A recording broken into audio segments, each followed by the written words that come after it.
जय सनातन धर्म की। प्रिय सनातनियों, आप सभी का स्वागत है हमारे इस कार्यक्रम में। सनातनियों, ये दुनिया शकुनी की शातिर चाल में फंस चुकी है। शकुनी कौन है, कौन सी चालें चल रहा है, दुनिया कैसे उसकी गिरफ्त में आ रही है, ये सारा आकलन मैं आपको आज के इस वीडियो में जरूर दूंगा। लेकिन पहले एक बात को समझ लीजिए कि ये शब्द मैंने आज के इस वीडियो के लिए क्यों प्रयोग किए हैं, और इस बात की गंभीरता को समझ लीजिए। उसके बाद वर्तमान में ये परिस्थिति हम पर कैसे लागू हो रही है, ये भी मैं आपको बताऊंगा। यानी इस समय दुनिया के अंदर हर देश कुछ इस तरह की प्रतिक्रिया दे रहा है या इस तरह के कदम उठा रहा है जैसे महाभारत के समय पर शकुनी उठाता था। यानी कि हर परिस्थिति को अपने अनुकूल बनाने के लिए और अपनी महत्वाकांक्षा को, अपने प्रतिशोध को लेने के लिए वो जो भी कार्य करता था उसके पीछे उद्देश्य एकमात्र हस्तिनापुर की बर्बादी था। उसके अतिरिक्त उसका और कोई लेना देना नहीं था, क्योंकि वो एक प्रतिशोध के तहत ये सारे काम कर रहा था। इसी तरीके से वर्तमान के अंदर भी ये दुनिया एक अलग तरह के प्रतिशोध में चल रही है, और ये प्रतिशोध ऐसा है जो दिखाई नहीं दे रहा, लेकिन जिसका असर हम महसूस जरूर कर सकते हैं। अब मैं आपके सामने एक बात रखता हूं। हस्तिनापुर पांडवों को चाहिए था, लेकिन कौरव देने को तैयार नहीं थे। आखिर में क्या होता है, एक समझौता होता है और पांडवों को एक जंगल दे दिया जाता है। जाओ, ये जंगल तुम्हें दे दिया गया है, अब तुम यहां पर अपना राज्य बसाओ, हस्तिनापुर से तुम्हारा अब कोई लेना देना नहीं है। पांडव उसमें भी मान जाते हैं।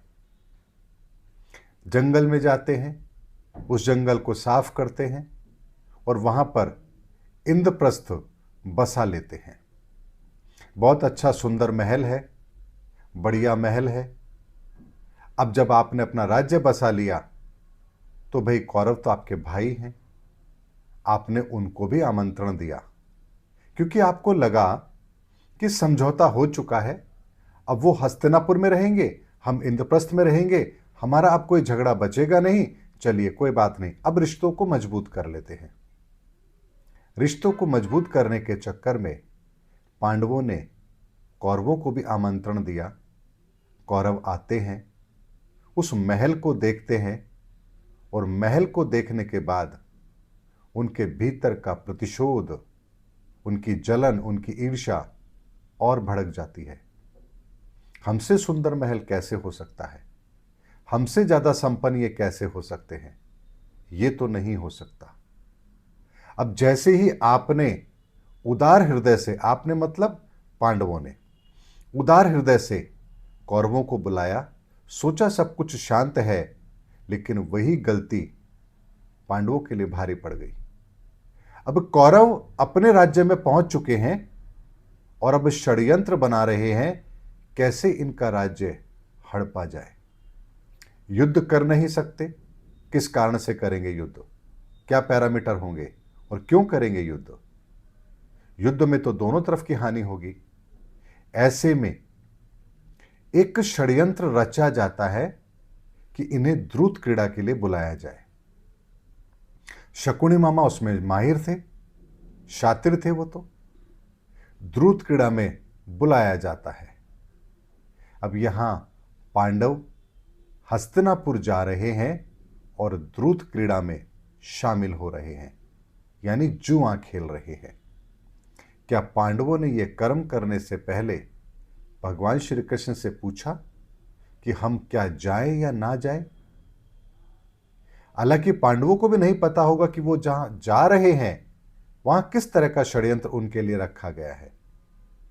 ऐसे में वहां उन्हें बुलाया जाता है, आदर सत्कार किया जाता है, और फिर बातों बातों में, खेल खेल में जुआ खेलने के लिए आमंत्रित किया जाता है। ऐसा अक्सर होता भी है, बहुत सारे घरों में होता है। दीपावली के दिन शाम को बैठ जाएंगे, छोटी मोटी जुआ खेलने लग जाएंगे। नॉर्मल डे में भी वो खेलते हैं। ये सही है या गलत है, इस चीज का आकलन आप स्वयं कीजिए। यहां पर पांडव भी यही गलती कर रहे हैं। और द्रुत क्रीड़ा के अंदर चूंकि शकुनी मामा के पासे सिद्ध किए हुए थे, वो जो चाहते थे वही पासा आता था, और ऐसे में पांडव अपना सब कुछ हार जाते हैं। अब यहां राज्य गया, पत्नी उसको भी वो हार चुके हैं, इज्जत मान सम्मान तो सब हार ही चुके हैं। अब वो वन में जाने के लिए मजबूर हैं। सोचा चलो कोई बात नहीं, थोड़ा सा समय है वन का, इसको निकाल लेंगे। अब यहां पर भी एक शर्त लगा दी, 1 साल का वनवास। अगर पहचान लिया आपको कि कहां हो, तो आपका फिर 14 वर्ष का आपका वनवास शुरू हो जाएगा। यानी ऐसा कोई रास्ता नहीं छोड़ा कि पांडव दोबारा कभी अपने राज्य को हासिल भी कर पाए। लेकिन चलिए, भगवान श्री कृष्ण की कृपा से उन्होंने उस समय को भी पूरा कर लिया। तो क्या उन्होंने, यानी कौरवों ने उन्हें राज्य वापस दे दिया? नहीं दिया। तो यहां पर युद्ध के अलावा दूसरा विकल्प फिर क्या रह गया था? सनातनी और बात मैंने आपके सामने इसलिए रखी है क्योंकि हम शास्त्रों को पढ़ते तो हैं, लेकिन हमें लगता है कि अरे ये तो उस समय पहले बात हुई थी, 5,000 साल पहले की बात है, अभी आज इसका क्या लेना देना। आज कौन सा हम जो है जुआ खेलने जा रहे हैं, आज कौन सा हमारा राज्य हड़पा जाएगा। अरे छोड़ो, ये सब तो चलता रहता है। वो हमने सुन लिया, समझ लिया, भगवान श्री कृष्ण की गीता का उपदेश भी समझ लिया, सुन लिया, पांडवों की गलती भी पता है, कौरवों की महत्वाकांक्षा भी पता है। अब इससे हमारा आज का क्या लेना देना है। सनातनी, यही मूर्खता हम लोग हमेशा से करते आए हैं। अब वर्तमान के अंदर भी इस परिदृश्य को जरा मिला करके देखिए। अमेरिका अफगानिस्तान से अपनी सेना को हटाता है और यूक्रेन की मदद करने के लिए भेज देता है। यूक्रेन को लगता है कि अमेरिका उसका हितैषी है। देखिए, इतना बड़ा राष्ट्र है और वो राष्ट्र उसकी मदद कर रहा है, और बिना किसी लोभ के कर रहा है। यहां उसे अपना भाईचारा नजर आ रहा है। यानी भाई बनकर आपको चारा तो जरूर बनाया जाएगा। और जैसे ही सत्ता परिवर्तन होता है, उसी अमेरिका का दूसरा राष्ट्रपति अब क्या कहता है, या तो इतने डॉलर जो हमने तुम्हें दिए हैं, युद्ध के अंदर तुम्हारी मदद की है, या तो ये वापस कर दो, नहीं तो तुम्हारे देश का खनिज मुझे दे दो। अब सोचिए, वहां मदद करने के बहाने आपकी मंशा वहां के संसाधन पर थी। पहले दिन से आपको पता था कि आप क्या करने जा रहे हैं और आपका उद्देश्य क्या है, लेकिन ना दुनिया समझ पाई, ना यूक्रेन समझ पाया। अब दूसरी बात और लेते हैं। क्या यह चीज यहीं पर खत्म हो जाएगी? ये तो अभी केवल शुरुआत है। मैंने कहा ना, शकुनी चाल दुनिया में चली जा रही है। हमें पता ही नहीं है हम कब एक एक चीज हारते हारते लास्ट में द्रौपदी को भी दांव पर लगा बैठेंगे, यानी अपनी इज्जत को भी दांव पर लगा बैठेंगे। हमें अभी तक ये पता ही नहीं है। लेकिन आप देखिए, अमेरिका को चाइना से क्या चिढ़ है? चाइना और अमेरिका के बीच में तो बहुत लंबी दूरी है, लेकिन चाइना को अच्छी तरह से पता है कि दुनिया में किस तरह की शातिर चालें चली जा रही है। उन्हें यूं ही ड्रैगन नहीं कहा जाता, उनके पास भी मार्शल आर्ट है। आध्यात्मिक चेतना, आध्यात्मिक शक्ति के बारे में वो लोग भी बहुत कुछ रखते हैं ध्यान। कुंफू आर्ट, ऐसी बहुत सारी विधाएं उनके पास हैं। तो आप आध्यात्मिक लेवल पर उनको कमजोर मत आंकिए। और इस समय पर तो इस धरती का जो मूल ऊर्जा स्रोत है, कैलाश, वो भी उनके अधीन है, उनके कब्जे में है। तो सुरक्षा तो उनको कुदरती तौर पर भी मिली हुई है। क्या आप जानते हैं कि चाइना में 90% दुनिया के जितने भी संसाधन है उनका प्रोसेस भी वहीं होता है और ज़्यादातर संसाधन वहीं से आते हैं। ऐसे में दुनिया के अंदर कोई भी व्यक्ति यदि कुछ बनाना चाहता है तो उसे चाइना से तो वो माल लेना ही पड़ेगा। यानी अगर चाइना किसी का गुलाम हो जाए या चाइना किसी के आगे घुटने टेक दे तो वो देश चाइना के बिहाफ पर पूरी दुनिया पर राज कर सकता है। यही बात अमेरिका बहुत पहले से जानता है। जब तक उसकी डिपेंडेंस क्रूड ऑयल पर थी, उसने मिडिल ईस्ट को कभी भी अपना दुश्मन माना ही नहीं, एहसास ही नहीं होने दिया कि वो उनके दुश्मन भी हैं। बेशक धर्म के नाम पर दोनों के बीच में बहुत बड़ा अंतर है, एक ईसाई धर्म को बिलोंग करते हैं, एक इस्लाम को बिलोंग करते हैं। लेकिन जैसे ही अमेरिका के अंदर शैल गैस की खोज होती है, उनको पर्याप्त भंडार मिल जाता है एनर्जी का, उन्होंने मिडिल ईस्ट को दरकिनार कर दिया और ईरान उनका सबसे बड़ा दुश्मन बन जाता है। इराक का उन्होंने क्या किया, सद्दाम हुसैन का उन्होंने क्या किया, यह आपको अच्छी तरह से पता है। ऐसे में वो चाइना को भी अपने नियंत्रण में रखना चाहते हैं, लेकिन जानते हैं कि अगर चाइना ने अगर संसाधन नहीं दिए तो उनकी प्रगति घुटनों के बल आ जाएगी। इसीलिए चाइना को धमकी तो देता है लेकिन एक्शन नहीं लेता। भारत के कैदियों को, यानी भारत के जिन लोगों को वो भेज रहा है अवैध भारतीयों को, उनको हथकड़ी लगा के भेजता है, लेकिन चाइना के लोगों के साथ ऐसा करने की उसकी हिम्मत नहीं है। चाइना भी ये अच्छी तरह जानता है कि उसके पास दुनिया के इतने विशाल खनिजों का भंडार है, उसको प्रोसेस करता है, तो अगर ये प्रोसेस या ये सूचनाएं दुनिया के अंदर चली गई तो उसका एकाधिकार समाप्त हो जाएगा। और सूचनाएं बाहर जाने की 2-3 माध्यम हैं। पहला है मीडिया, दूसरा है सोशल मीडिया और तीसरा है आपके देश के संपन्न लोग जिनका व्यापार विदेशों में भी होता है। वही अपनी कंपनी के थ्रू टेक्नोलॉजी को बाहर लेकर जा सकते हैं। तो चाइना ने तीनों जगहों पर अपना नियंत्रण कभी कम नहीं किया। मीडिया को उन्होंने कभी भी इतनी स्वतंत्रता दी ही नहीं कि वो अंदर की कोई बात पेपर में छाप सके या टीवी पर दिखा सके। सोशल मीडिया की अगर बात करें, उन्होंने कभी भी व्हाट्सएप या किसी और बाहर के ऐप को अपने देश के अंदर लागू ही नहीं किया, उन्हें अपने यहां यूज करने की इजाजत ही नहीं दी। ऐसे में सोशल मीडिया के द्वारा भी आपकी जानकारी बाहर नहीं जा सकती। जैसे कि उदाहरण लीजिए, अगर आज आप कोई बाहर मैसेज भेजना चाहते हैं, आपने व्हाट्सएप कर दिया, भारत सरकार के पास कोई मैकेनिज्म नहीं है कि वो ट्रैक कर सके कि आपने क्या मैसेज बाहर भेजा है। लेकिन चाइना के अंदर व्हाट्सएप है ही नहीं, उनका अपना एक सिस्टम है, उसकी पूरी कंट्रोलिंग चाइना के पास में है। तो कोई भी मैसेज अगर चाइना से बाहर जा रहा है तो चाइना की सरकार को यह पता है कि कौन सा मैसेज बाहर गया है, तो पूरी मॉनिटरिंग है। और जो अरबपति चाइना के बाहर जाकर के व्यापार करते हैं, उन पर भी पूरी तरह से नियंत्रण है। यहां तक कि डॉलर की फ्लक्चुएशन को भी वो पूरी तरह से कंट्रोल करके रखता है। आपको सुनकर बड़ा ताज्जुब होगा, हमारे यहां पर डॉलर ऊपर नीचे होता रहता है, हर व्यापारी को नुकसान होता है या फायदा होता है।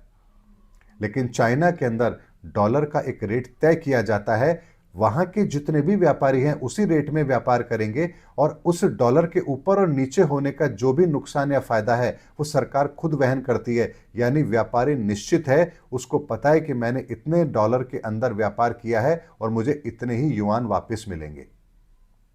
उसे उस तेजी मद्दी से कोई लेना देना नहीं है। तो इतना सॉलिड मैकेनिज्म चाइना ने इसीलिए बना रखा है ताकि उसके जो संसाधन हैं, जो एकाधिकार वो पूरी दुनिया पर रखता है संसाधनों के माध्यम से, उसको कोई, उसके साम्राज्य को कोई डेंट ना लगा सके। इतनी सुरक्षा के साथ वो काम कर रहा है। लेकिन उसके विपरीत अगर हम भारत की पॉलिसी को लेंगे तो हमने ब्रेन एक्सपोर्ट किया है।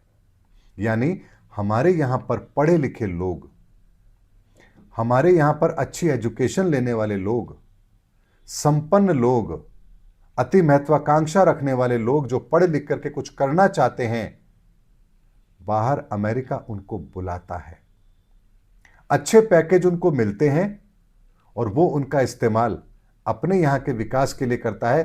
क्योंकि ब्रेन भी एक्सपोर्ट होता है, तो हम ब्रेन एक्सपोर्ट करते हैं, अमेरिका भारत से ब्रेन इंपोर्ट करता है।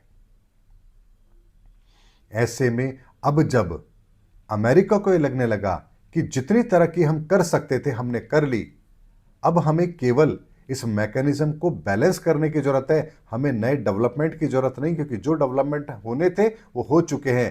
तो यहां उन्होंने अपनी वीजा पॉलिसी को बदल दिया। अब भारत से जो लोग अमेरिका जा रहे हैं उनके रास्ते भी कठिन हो चुके हैं। सनातनियों, एक एक बात की गंभीरता को समझिए कि कितने लंबे समय से इस दुनिया के अंदर शकुनी चालें चली जा रही है, केवल और केवल स्वयं को बेहतर बनाने के लिए और दूसरों को घुटनों के बल बिठाने के लिए, ताकि इस दुनिया के अंदर आपका साम्राज्य कायम रहे। और ये वही शातिर चालें हैं जिसकी वजह से कभी वो किसी को अपना मित्र बताते हैं तो कभी किसी को अपना दुश्मन बना देते हैं। कभी कहते हैं मोदी माय फ्रेंड, तो कभी भारत को ही आंख दिखाते हैं। कभी यूक्रेन को मदद के नाम पर डॉलर भेजते हैं और अब कहते हैं हमारा पैसा वापस दो, नहीं तो हमें संसाधन दो। आप जरा गंभीरता से इस बात को समझिए कि कैसे ये दुनिया एक दूसरे को बर्बाद करने पर तुली है। और ये सारा का सारा मैकेनिज्म ठीक उसी तरह से काम कर रहा है जैसे ईस्ट इंडिया कंपनी ने अपने एक एजेंडे के तहत दुनिया में काम किया था। अब वो पॉलिसी तो हमको पता लग गई, उसका तो हमने सब कुछ देख लिया, उसके परिणाम भी हमको पता है।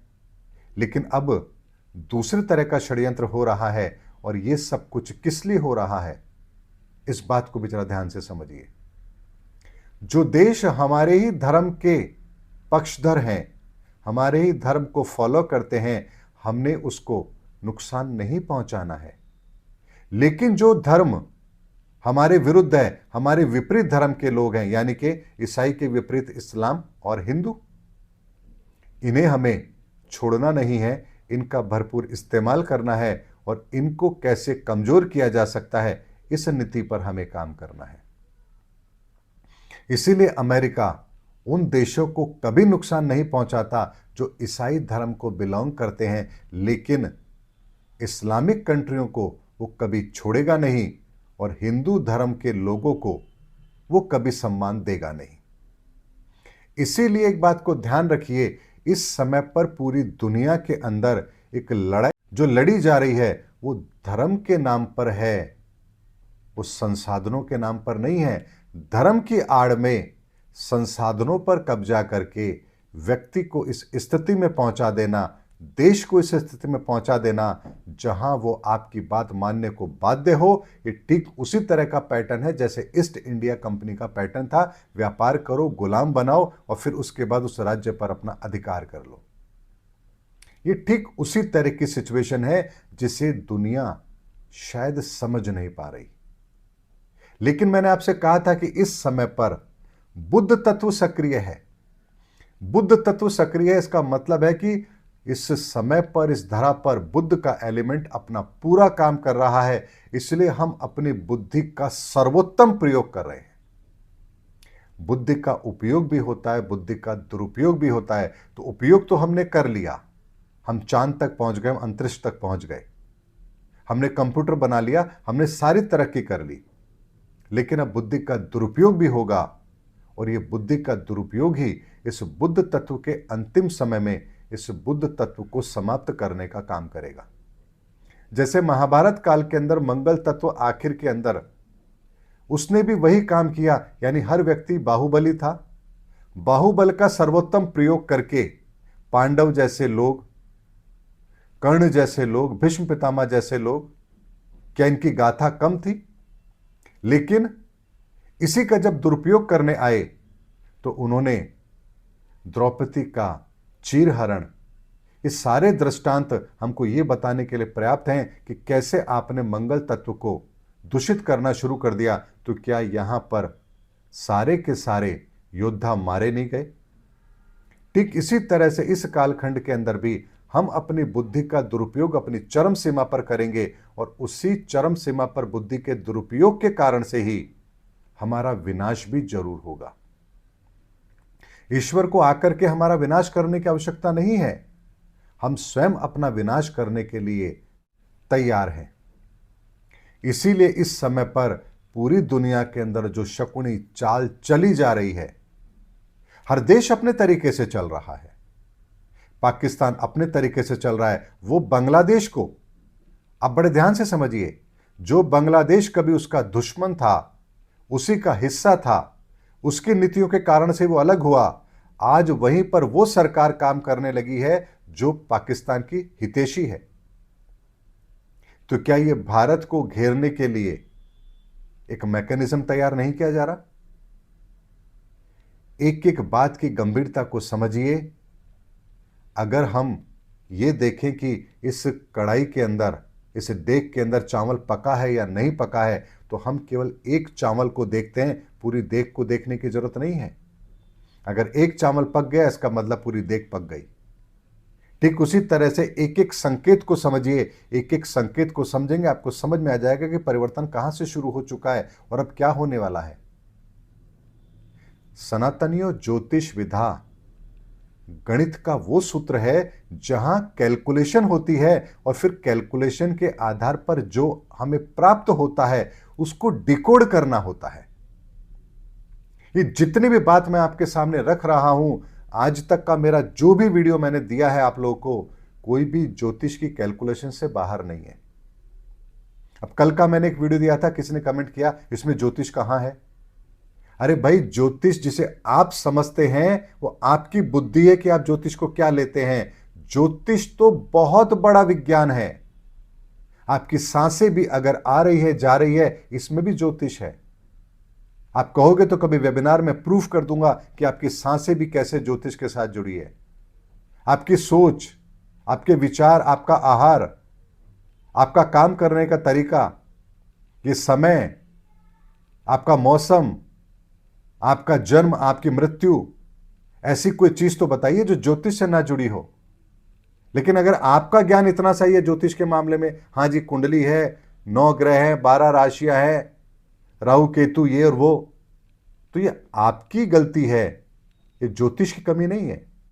ज्योतिष विधा तो हमें इस समय के हर रहस्य को खोलने की ताकत देती है कि आज जो समय है उसका परिणाम क्या है, उसका कॉम्बिनेशन भविष्य में क्या करेगा, और कल जो सिचुएशन बनेगी, कल जो स्थितियां बनेगी ग्रहों की, वो भविष्य में क्या फल देगी। इसीलिए इस विज्ञान को अंधविश्वास के चश्मे से नहीं, साइंस के चश्मे से देखिए। आपको भूत भविष्य वर्तमान सब समझ आएगा। ये अंधविश्वास का विषय नहीं है, ये बहुत गहरा ऐसा विज्ञान है जो स्वयं भगवान गणपति ने हमें दिया है। इस विज्ञान को बनाने वाले, इसकी खोज करने वाले, इसको डिकोड करने वाले और इसको सिद्धांतों के माध्यम से हमें देने वाले, ये कोई इंसान नहीं हो सकता। इसीलिए ये विधा इंसान की दी हुई नहीं है, ये विधा भगवान की दी हुई है, गणपति की दी हुई है। इसीलिए इस विधा के द्वारा हम आने वाले समय के हर परिवर्तन को देख सकते हैं, समझ सकते हैं, और उसके अनुसार हम अपने जीवन में क्या सुधार कर सकते हैं, क्या सुरक्षा ले सकते हैं, इसका आकलन हम स्वयं कर सकते हैं। इसीलिए दुनिया की शकुनी चालों से इस समय पर हर राष्ट्र को ये समझना होगा कि दुनिया किस तरह के माहौल में जा चुकी है और अब कभी भी किसी भी समय द्रौपदी भी दांव पर लगाई जा सकती है। उम्मीद करता हूं सनातनियों, आज का विषय बड़ा गंभीर है। मैंने बहुत डिटेल में आपको ये बात बताई है। समझदार हो तो ये वीडियो आपके लिए है, और खाली तफरी करने आए हो तो वीडियो आपके लिए है ही नहीं। 2-4 कमेंट करना और इस वीडियो को देख करके चले जाना। उम्मीद करता हूं सनातनियों, आपके लिए वीडियो मार्गदर्शन जरूर रहा होगा। मिलेंगे अगले वीडियो के अंदर, तब तक के लिए जय हिंद, जय भारत, जय सनातन धर्म की।